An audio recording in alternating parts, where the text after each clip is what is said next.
Starting ಅಲ್ಲೇ ಒಂದು ವಿಚಾರ ಹೇಳಿದೆ, ಬಿಜೆಪಿ ಅವರ ಮೇಲೆ ಕಾಂಗ್ರೆಸ್, ಕಾಂಗ್ರೆಸ್ ಅವರ ಮೇಲೆ ಬಿಜೆಪಿ, ಇವೆಲ್ಲವನ್ನು ಪಕ್ಕಕ್ಕಿಟ್ಟು ರಾಜಕಾರಣ ಅನ್ನೋದನ್ನ ಪಕ್ಕಕ್ಕಿಟ್ಟು ಉದ್ಯೋಗಾಕಾಂಕ್ಷಿಗಳ ಭವಿಷ್ಯವನ್ನ ನೋಡೋಣ ಅಂತ ನೀವು ಇಷ್ಟೊತ್ತಿನವರೆಗೂ ಹೇಳಿದ್ರಿ. ಅದು ನೀವು ಕಾಂಗ್ರೆಸ್ ಪಾರ್ಟಿಯಾಗಿ ನಿಮ್ಮ ಕೆಲಸ, ನಾನು ಅದಕ್ಕೆ ಅಡ್ಡಿ ಬರಲ್ಲ. ನೀವು ಒಂದ್ ನಿಮಿಷ ಕೇಳಿಸ್ಕೊಳ್ಳಿ. ಈಗ ಕಾಂಗ್ರೆಸ್ನವರಾಗಿ ನಿಮ್ಮ ಕೆಲಸ, ನೀವು ಬಿಜೆಪಿ ಅವರನ್ನ ತೆಗಳಬೇಕು, ಅದನ್ನ ನೀವು ಮಾಡ್ತೀರಿ, ಅದಕ್ಕೆ ನಾನು ಅಡ್ಡಿ ಬರಲ್ಲ. ಪಕ್ಷದ ವಕ್ತಾರೆಯಾಗಿ ದೇಶದಲ್ಲಿ ನಡೀತಾ ಇರುವಂತ ವಿಚಾರ ಮಾತಾಡ್ತಾ ಇದ್ದೀನಿ. ಅವರು ಒಳ್ಳೆ ಕೆಲಸ ಮಾಡ್ತಾರೆ, ಅದನ್ನ ಪ್ರಶಂಸೆ ಮಾಡುವಂತ ವಿಶಾಲ ಹೃದಯ ನನಗಿದೆ. ಒಳ್ಳೆ ಕೆಲಸ ಮಾಡಿದ ತಕ್ಷಣ ನೆಹರು ಬಗ್ಗೆ ಮಾತಾಡೋದಿಲ್ಲ ನಾನು. ಒಂದು ನಿಮಿಷ ಕೇಳಿಸ್ಕೊಳ್ಳಿ. ನೀವು ಇದನ್ನ ಹೇಳ್ತೀರಿ. ಈಗ ನೀವು ಬಿಜೆಪಿ ಅವರನ್ನ ಎಲ್ಲಾ ಪ್ರಶ್ನೆ ಮಾಡ್ತೀರಿ, ಅದು ನಿಮ್ಮ ಕೆಲಸ, ನಾನು ಅದಕ್ಕೆ ಅಡ್ಡಿ ಬರಲ್ಲ. ಬಟ್ ಪ್ರಶ್ನೆ ಏನಂತಂದ್ರೆ, ಧಾರವಾಡದಲ್ಲಿ ಪ್ರತಿಭಟನೆ ಮಾಡಿದ್ರು, ವಿರೋಧ ಪಕ್ಷದಲ್ಲಿ ನಾವಿದ್ದು ಮಾಡಬೇಕಾಗಿದೆ, ಮಾಡ್ತಾ ಇದೀವಿ. ಧಾರವಾಡದಲ್ಲಿ ಪ್ರತಿಭಟನೆ ಮಾಡಿದ್ರು, ಅವ್ರಿಗೆ ನಿಮ್ಮ ಉತ್ತರ ಏನು? ಈಗ ಮತ್ತೆ ಮೊನ್ನೆ ಪ್ರತಿಭಟನೆ ಮಾಡಕ್ ಬಂದಾಗ ಅವರ ಪ್ರತಿಭಟನೆಯನ್ನ ತುಳಿಯುವಂತ ಹತ್ತಿಕ್ಕುವಂತ ಕೆಲಸ ಆಗ್ತಾ ಇದೆ ಅನ್ನುವಂಥದ್ದು ಅವರ ಆರೋಪ. ಅದಕ್ಕೆ ನಿಮ್ಮ ಉತ್ತರ ಏನು? ಆಗಿತ್ತ ಒಂದು ಪ್ರತಿಭಟನೆ ಆಲ್ರೆಡಿ ಇದು ಪ್ರೊಸೆಸ್ ಅಲ್ಲಿ ಇತ್ತು, ಆಲ್ರೆಡಿ ಇದು ಪೈಪ್ಲೈನ್ ಅಲ್ಲಿ ಇತ್ತು. ಫೆಬ್ರವರಿಗಿಂತ ಮುಂಚೆ ಪ್ರಶ್ನೆ ಅರ್ಥ ಆಯ್ತು ಶ್ರೀಪಾದ್ ಅವರೇ, ಉತ್ತರ ಕೊಟ್ಬಿಡ್ತೀನಿ ನೋಡಿ. ಕೇಳಿಸ್ಕೊಳ್ಳೋಷ್ಟು ಪ್ರಶ್ನೆ ಅರ್ಥ ಆಯ್ತು, ಉತ್ತರ ಕೊಟ್ಬಿಡ್ತೀನಿ. ನನ್ನ ಪ್ರಶ್ನೆನೇ ಮುಗಿದಿಲ್ಲ. ತಾವೇನ್ ಹೇಳಿದ್ದು? ನನ್ನ ಪ್ರಶ್ನೆನೇ ಮುಗಿದಿಲ್ಲ. ನಾನೇನ್ ಕೇಳ್ತಿದ್ದೀನಿ, ನೀವೀಗ ಅಧಿಕಾರದಲ್ಲಿದ್ದೀರಿ. ಹೌದು, ಈಗ ಕೇಂದ್ರ ಸರ್ಕಾರದ ಮೇಲೆ ಬೊಟ್ಟು ಮಾಡಿದ್ರಿ, ಅವ್ರು ಹಂಗ್ ಮಾಡಿದ್ರು, ಇವ್ರು ಹೆಂಗ್ ಮಾಡಿದ್ರು ಅಂತ ಹೇಳಿದ್ರಿ. ಅಲ್ಲ, ದೇಶದಲ್ಲಿ ನಡೀತಾ ಇರೋ ಸಮಸ್ಯೆ ಬಗ್ಗೆ ಮಾತಾಡಿದ್ದು. ಒಂದ್ ನಿಮಿಷ ಕೇಳಿಸ್ಕೊಳ್ಳಿ. ಅವರು ಈಗ ನೀವು ಆರೋಪ ಮಾಡ್ತಾ ಇದ್ದೀರಿ, ಧಾರವಾಡದಲ್ಲಿ ಪ್ರತಿಭಟನೆ ಮಾಡ್ತಾ ಇದ್ದಾರೆ, 8ನೇ ತಾರೀಕು ಮತ್ತೆ ಪ್ರತಿಭಟನೆ ಮಾಡಬೇಕು ಅಂತ ಬಂದ್ರು. ಅವರ ಪ್ರತಿಭಟನೆಯನ್ನ ಹತ್ತಿಕ್ಕಿಸುವಂತ ಕೆಲಸ ಆಗ್ತಾ ಇದೆ ಅನ್ನುವಂಥದ್ದು ಅವರ ನೇರ ಆರೋಪ. ನಮಗೆ ನೀವು ಉದ್ಯೋಗ ಭರ್ತಿಯ ಭರವಸೆಯನ್ನ ಕೊಟ್ಟಿದ್ರಿ ಅಂತಂದ್ರೆ ನಾವು ರಸ್ತೆ ಬರ್ತಿರ್ಲಿಲ್ಲ, ಪ್ರತಿಭಟನೆ ಮಾಡ್ತಿಲ್ಲ ಅಂತ ಹೇಳ್ತಿದ್ದಾರೆ ಅವರು. ಅವ್ರಿಗೆ ನಿಮ್ಮಿಂದ ಒಂದು ಉತ್ತರ ಬರಲಿ, ಏನ್ ಮಾಡ್ತಾ ಇದೆ ಸರ್ಕಾರ ಅಂತ ಗೊತ್ತಾಗ್ಲಿ. ನಾನು ನಿಮಗೆ ಉತ್ತರ ಕೊಟ್ಬಿಡ್ತೀನಿ. ನಿಮ್ ಪ್ರಶ್ನೆ ಅದೇ ಆಗಿತ್ತು ಅಂತ ನನಗೆ ಗೊತ್ತಿತ್ತು. ಎನಿವೇಸ್, ನಾನು ಅದಕ್ಕೆ ಉತ್ತರ ಕೊಡ್ತಾ ಇದ್ದೆ. ನೀವು ಪ್ರಶ್ನೆ ಕಂಪ್ಲೀಟ್ ಮಾಡಬೇಕು ಅನ್ನೋದು ಇರಾದೆ ನಿಮಗಿತ್ತು, ನಾನು ಉತ್ತರ ಕೊಡ್ತಾ ಇದ್ದೀನಿ. ಅಲ್ಲ, ಇರ್ಲಿ, ಪರವಾಗಿಲ್ಲ.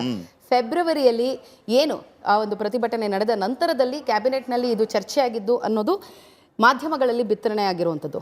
ಆದರೆ ಇಲ್ಲಿರುವಂಥ ನಮ್ಮ ಮೇ ಬಿ ನಾನು ಇದನ್ನು ಯಾರಾದರೂ ನೀವು ಸಚಿವರಿಗೋ ಅಥವಾ ಯಾರಾದರೂ ಶಾಸಕರಿಗೋ ತಾವು ಫೋನ್ ಲೈನಲ್ಲಿ ತಗೊಂಡ್ರೆ ಅವ್ರು ಇದನ್ನು ಕನ್ಫರ್ಮೇಷನ್ ಕೊಡ್ತಾರೆ ನಿಮಗೆ. ಕಳೆದ ಅದರ ಹಿಂದೆ ಇರುವಂಥ 3-4 ಕ್ಯಾಬಿನೆಟ್ನಲ್ಲೂ ಕೂಡ ಈ ವಿಚಾರ ಪ್ರಸ್ತಾಪ ಆಗಿರುವಂಥದ್ದು.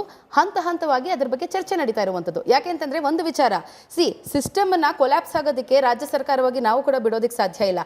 ಎಲ್ಲೋ ಒಂದು ಕಡೆ we will become handicapped if you don't have workers. ನಮ್ಮ ಹತ್ರ ಕೆಲಸ ಮಾಡೋರು ಇಲ್ಲದೆ ಇದ್ರೆ, ನಮ್ಮ ಹತ್ರ ಸರ್ಕಾರಿ ನೌಕರರು ಇಲ್ಲದೆ ಇದ್ರೆ ಸರ್ಕಾರದ ಸಿಸ್ಟಮ್ ರನ್ ಆಗೋದಿಲ್ಲ ರೀ. ಇದು ಈ ಅರಿವು ನಮಗೂ ಕೂಡ ಇದೆ. ಆದರೆ ಮೀಸಲಾತಿ ವಿಚಾರವಾಗಿ ಇದನ್ನು ಹೇಗೆ ತೆಗೆದುಕೊಂಡು ಹೋಗಬೇಕು ಅನ್ನುವಂತಹ ಸಾಕಷ್ಟು ಚರ್ಚೆಗಳು ನಡೀತಾ ಇತ್ತು. ಇದು ಒಂದು ಸ್ವರೂಪ ಬರೋದಕ್ಕೆ, ಆ ಪ್ರತಿಭಟನೆ ನಡೆಯೋದಕ್ಕೂ ಕಾಕತಾಳಿ ಅಂತ ನಾನು ಹೇಳಬಹುದು. ಆದರೆ ಅದಾದ ನಂತರದಲ್ಲಿ ಪ್ರತಿಭಟನೆ ಆಗಲಿ ಆಗದೆ ಇರಲಿ, ನಾವು ಅಂದರೆ ಏನು 30% ಆಫ್ ದ ಜಾಬ್ಸ್ ನಾವು ಅನೌನ್ಸ್ ಮಾಡಬೇಕು ಅಂತ ನಾವು ಡಿಸಿಷನ್ ತಗೊಂಡಿದ್ವಿ. ಸೊ ಅದೇ ಪ್ರಕಾರವಾಗಿ 56,000 ಉದ್ಯೋಗಗಳನ್ನು ನಾವು ನೀಡ್ತೀವಿ ಅನ್ನುವಂತಹ ನೇರ ಘೋಷಣೆಯನ್ನು ನಾವು ಮಾಡಿದ್ದೀವಿ. ಆ್ಯಂಡ್ ಅದು ಕಾರ್ಯರೂಪಕ್ಕೆ ಬಂದೇ ಬರುತ್ತೆ. ಸೊ ಅದಕ್ಕೆ ಬೇಕಾಗಿರುವಂತಹ ಏನು ಟೆಕ್ನಿಕ್ಯಾಲಿಟೀಸ್ ಏನಿದೆ ಅದಕ್ಕೆ ನಾವು ಸಮಯ ಕೊಡಲೇಬೇಕು. ಇವತ್ತು ಅನೌನ್ಸ್ ಮಾಡಿದ್ವಿ, ನಾಳೆ ಎಲ್ಲರೂ ಬಂದು ಕೆಲಸ ಸೇರ್ಕೊಳ್ಳಿ ಅಂತಂದ್ರೆ ಆಗೋದಿಲ್ಲ. ಇದನ್ನ ತಾವು ಕೂಡ ಅರ್ಥ ಮಾಡ್ಕೊಳ್ಬೇಕು.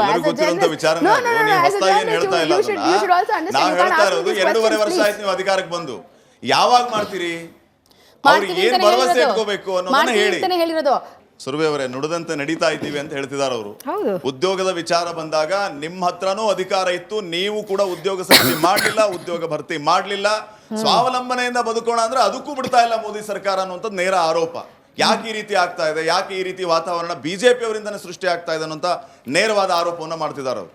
ರಾಜ್ಯದಲ್ಲಿ ಗ್ಯಾರಂಟಿ ಅನುಷ್ಠಾನ ಸಮಿತಿ ಅಂತ ಮಾಡಿದ್ರು, ನಿಮ್ಗೆಲ್ಲರೂ ತಿಳಿದಿದೆಯಾ?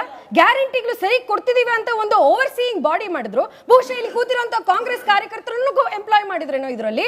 ಅವರಿಗೆ ಕರೆಕ್ಟ್ ಟೈಮಿಗೆ ಸ್ಯಾಲರಿ ಕೊಡುವಂಥದ್ದು, ಅವರಿಗೆ ಕರೆಕ್ಟ್ ಟೈಮಿಗೆ ಎಂಪ್ಲಾಯ್ಮೆಂಟ್ ಕೊಡುವಂಥದ್ದು ರಾಜ್ಯ ಸರ್ಕಾರ ಸರಿಯಾಗಿ ಮಾಡ್ತಾ ಇದೆ. ಅದು ಬಿಟ್ಟು ಯಾವತ್ತೂ ಕೇಳಲಾರದಂತಹ ಒಂದು ಕ್ಯಾಬಿನೆಟ್ ಎಕ್ಸ್ಪ್ಯಾನ್ಷನ್, ಎಷ್ಟು ಜನ ಕ್ಯಾಬಿನೆಟ್ ರ್ಯಾಂಕ್ ಇಲ್ಲಿ ಬಂದು ಮಾತನಾಡಿದಂಥವ್ರಿಗೆ ಬಹಳಷ್ಟು ಜನ ವಕ್ತಾರರು ಕ್ಯಾಬಿನೆಟ್ ರ್ಯಾಂಕ್ ತಗೊಂಡಿರುವಂಥದ್ದು. ಯಾವತ್ತು ಎಲ್ಲೂ ಕೇಳದಂತಹ ಕ್ಯಾಬಿನೆಟ್ ಎಕ್ಸ್ಪ್ಯಾನ್ಷನ್ಗೆ ಅದಕ್ಕೆ ನಿಮಗೆ ಟೈಮ್ ಇದೆ, ರಿಕ್ರೂಟ್ಮೆಂಟ್ ಮಾಡೋದಕ್ಕೆ ನಿಮಗೆ ಟೈಮ್ ಇಲ್ಲ, ಜನ್ಜಿ ಬಗ್ಗೆ ಕೇಳೋದಕ್ಕೆ ನಿಮಗೆ ಟೈಮ್ ಇಲ್ಲ. ಸ್ವಾತಿ ಅವರು ಹೇಳ್ತಾರೆ ಇಲ್ಲ ಎಲ್ಲ ಆಗೋಗುತ್ತೆ ನೆಕ್ಸ್ಟ್ ಕಪ್. ಇಷ್ಟು ದಿವಸ ನೀವು 2.5 ವರ್ಷ ನೀವು ಸರ್ಕಾರದಲ್ಲಿ ಇದ್ದೀರಾ ಅಂತ ಮರ್ತೇ ಹೋಗಿದೆಯಾ ನಿಮಗೆ? ನಮ್ಮ ಬಗ್ಗೆ ಇದು ಯಾವುದೇ ಆದಂತಹ ವಿಷಯ ಕರ್ನಾಟಕದಲ್ಲಿ ಕಾಂಗ್ರೆಸ್ ಕರ್ನಾಟಕ ಏದೇ ಪ್ರಶ್ನೆ ಕೇಳಿದ್ರು ಮೋದಿ ಮೋದಿ ಮೋದಿ ಅಂತಾರೆ. ಅರ್ಥ ಆಗುತ್ತೆ ನಿಮಗೆ ಮೋದಿ ಅವ್ರ ಮೇಲೆ ಅಭಿಮಾನ ಇದೆ ಅಂತ. ನಾನು ಲಿಸ್ಟ್ ಮಾಡ್ಕೊಂಡು ಬಂದ್ರೆ ಪ್ರಧಾನಮಂತ್ರಿ ನರೇಂದ್ರ ಮೋದಿ ಅವರ ಸರ್ಕಾರ ಏನೇನ್ ಮಾಡಿದೆ, ಹೇಗೆ ಸ್ಪಂದಿಸ್ತಾ ಇದೆ ಯುವ ಜನತೆಗೆ ಅಂದ್ರೆ ನಿಮ್ಗೆ ಅದಕ್ಕೆ ನೀವೇ ಬಹುಶಃ ನಿಮ್ಗೂ ಅಭ್ಯಾಸ ಆಗಿದೆ, ಕೇಳಿಸ್ಕೊಂಡು ನೀವು ಅದನ್ನ ಹೇಳ್ತೀರಾ. ಆದ್ರೆ ಇವತ್ತು ನಾವು ಕೇಳ್ತಿರುವಂತ ಪ್ರಶ್ನೆ, ಯಾಕೆ ನಾವು ಈ ಜೆನ್ಜಿ ಪ್ರೊಟೆಸ್ಟ್ ನೋಡ್ತಾ ಇದೀವಿ? ಮತ್ತೆ ಏನು ಇದೇ ಕಾಂಗ್ರೆಸ್ಸಿನ ಬಹಳಷ್ಟು ಜನ MPs ಏನ್ ಹೇಳಿದ್ರು, ನೇಪಾಳದಲ್ಲಿ ಆದಂತಹ ಜೆನ್ಜಿ ಪ್ರೊಟೆಸ್ಟ್ ಟೈಮಲ್ಲಿ ನಮ್ಮವರು ಎದ್ದು ಹೇಳ್ಬೇಕು. ಯಾರ ವಿರುದ್ಧ ಎದ್ದಿದ್ದಾರೆ? ಇಲ್ಲಿರುವಂತಹ ಕರ್ನಾಟಕ ಸರ್ಕಾರ ವಿರುದ್ಧ ಎದ್ದಿರುವಂತದ್ದು. ಯಾಕೆಂದ್ರೆ ಅವ್ರಿಗೆ ಭರವಸೆ ಇಲ್ಲ ನೀವೇನಾದ್ರೂ ಮಾಡ್ತೀರಾ ಅಂತ. ಎಕ್ಸಾಮ್ ಮಾಡ್ತೀವಿ. ಸುರ್ಬೆ ಅವರೇ, ಕಾಂಗ್ರೆಸ್ನ ಪ್ರಶ್ನೆ ಏನಂತಂದ್ರೆ, ಇಡೀ ದೇಶ ನಿಮ್ಮ ಕೈಯಲ್ಲಿದೆ, ನೀವು ಇಡೀ ದೇಶದಲ್ಲಿ ಉದ್ಯೋಗ ಸೃಷ್ಟಿ ಎಷ್ಟು ಮಾಡಿದ್ದೀರಿ, ಯುವಕರಿಗೆ ಯಾವ ರೀತಿ ಅವಕಾಶಗಳನ್ನ ಮಾಡಿಕೊಟ್ಟಿದ್ದೀರಿ, ಮಾತೆತ್ತಿದ್ರೆ ತೆರಿಗೆ ಬರೆ, ಇದೆಲ್ಲವೂ ಕೂಡ ನಮಗೆ ತೊಂದರೆ ಆಗ್ತಾ ಇದೆ, ನಿಮ್ಮಿಂದ ನಾವು ಏನು ನಿರೀಕ್ಷೆ ಮಾಡಬಹುದು ಅನ್ನುವಂಥದ್ದು ಅವ್ರ ಪ್ರಶ್ನೆ ಆಗಿದೆ. ಈ ಬಾರಿ 16ನೇ ಹಣಕಾಸು ಆಯೋಗದಲ್ಲಿ ನಮಗೆ ಬಂದಿರುವಂತಹ ಆಕ್ಚುಲ್ ಈಕ್ವೇಶನ್ ಪ್ರಕಾರವಾಗಿ ನಮಗೆ ಜಾಸ್ತಿ ಕೊಟ್ಟಿರುವಂಥದ್ದು.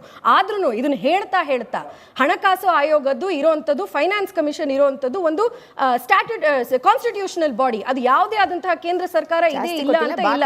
ದಯವಿಟ್ಟು ಕೇಳಿಸ್ಕೊಳ್ಳಿ ಮೇಡಮ್, ನಿಮ್ದೇ ಆದಂತಹ ಸಿದ್ದರಾಮಯ್ಯನವರು ಹೋಗಿ 15ನೇ ಹಣಕಾಸು ಆಯೋಗದ ಮುಂದೆ ಕರ್ನಾಟಕದ ಒಂದು ಕೇಸನ್ನ ಇಟ್ಟಿದ್ದು. ಅವರು ಸರಿಯಾಗಿ ಹೇಳಿದ್ರು ಇಲ್ವೋ ನಮಗೆ ಅದು ಗೊತ್ತಿಲ್ಲ. ಯುವ ನಿಧಿ ನೀವು ಹೇಳ್ತಿದ್ದೀರಲ್ಲ, ಇವತ್ತು ಯುವ ನಿಧಿ ಎಲ್ಲರಿಗೂ ಸಿಕ್ಕಿದ್ರೆ ಯಾಕಿರ್ಬೇಕು ನಾವು?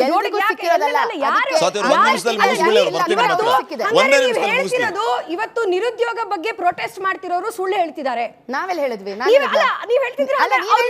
ಒಂದು ನಿಮಿಷ ಸಮಯ ಕೊಟ್ಟಿದ್ದೀನಿ, ವಾಪಸ್ ನಿಮ್ಮ ಹತ್ರ ಬರ್ತೀನಿ, ಕೇಳಿಸ್ಕೊಂಬಿಡಿ. ಒಂದು ನಿಮಿಷ ಕೇಳಿಸ್ಕೊಳ್ಳಿ, ಒಂದು ನಿಮಿಷ ಕೇಳಿಸ್ಕೊಂಬಿಡಿ. ಅಲ್ಲ, ಅವ್ರು ಯುವ ನಿಧಿಗೆ ಎಲಿಜಿಬಲ್ ಇಲ್ವಾ ಹಾಗಾದ್ರೆ? ನನಗೆ ಗೊತ್ತಿಲ್ಲ, ನೀವು ಹೇಳಬೇಕು ನೀವು ಸರ್ಕಾರದಲ್ಲಿ ಇರೋದು ಅಂತ. ಯಾಕೆಂದ್ರೆ ಹೇಗಾಗಿದೆ ದುಡ್ಡು ತಗೊಳ್ತಾ ಇರೋದು ಕಾಂಗ್ರೆಸ್ ಕಾರ್ಯಕರ್ತರು, ಕಾಂಗ್ರೆಸ್ಸಿನ ಲೀಡರ್ಸ್. ಆದ್ರೆ ಆ ಆಕ್ಚುಲ್ ಗ್ಯಾರಂಟಿ ಇಂಪ್ಲಿಮೆಂಟ್ ಮಾಡಬೇಕಾಗಿರುವಂತದ್ದು ಮೇಡಮ್ ಚೀಫ್ ಸೆಕ್ರೆಟರಿ ಸ್ಯಾಲರಿಗಿಂತ ಜಾಸ್ತಿ ಇದೆಯಲ್ಲ ಮೇಡಮ್? ದಯವಿಟ್ಟು ಹೇಳಿ ಬಹುಶಃ ಇಲ್ಲಿ ಬಂದಿರೋ ಕಾರ್ಯಕರ್ತರು ಸಿಕ್ಕಿಲ್ಲ. ಇದು ನಿಮ್ಮ ಸರ್ಕಾರನೇ ಕೊಟ್ಟಿರುವಂತಹ ಮಾಹಿತಿ ಪ್ರಕಾರವಾಗಿ ಸ್ವಾತಿ ಅವರೇ ಬಹುಶಃ ನಿಮಗೆ ಸಿಕ್ಕಿಲ್ಲ, ಬಟ್ ನಿಮಗೆ ಬೇರೆ ವಕ್ತಾರರಿಗೆ ಇದೆ ಅಂತ ಅವಕಾಶ ಸಿಕ್ಕಿದೆ. ಚೀಫ್ ಸೆಕ್ರೆಟರಿ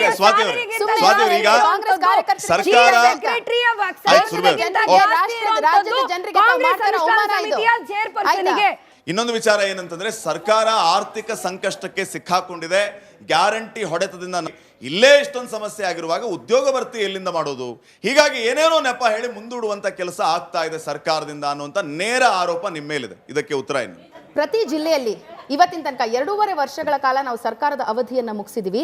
ಪ್ರತಿ ಜಿಲ್ಲೆಯಲ್ಲಿ ನಾವು ಲೆಕ್ಕ ಹಾಕೊಂಡ್ರೆ 2,500 ಇಂದ 3,000 ಕೋಟಿಯಷ್ಟು ಅನುದಾನವನ್ನ ಬಿಡುಗಡೆ ಮಾಡಿ ಪ್ರಾಜೆಕ್ಟ್ಗಳನ್ನ ಅಲ್ಲಿ ಶುರು ಮಾಡಿರುವಂತದ್ದು.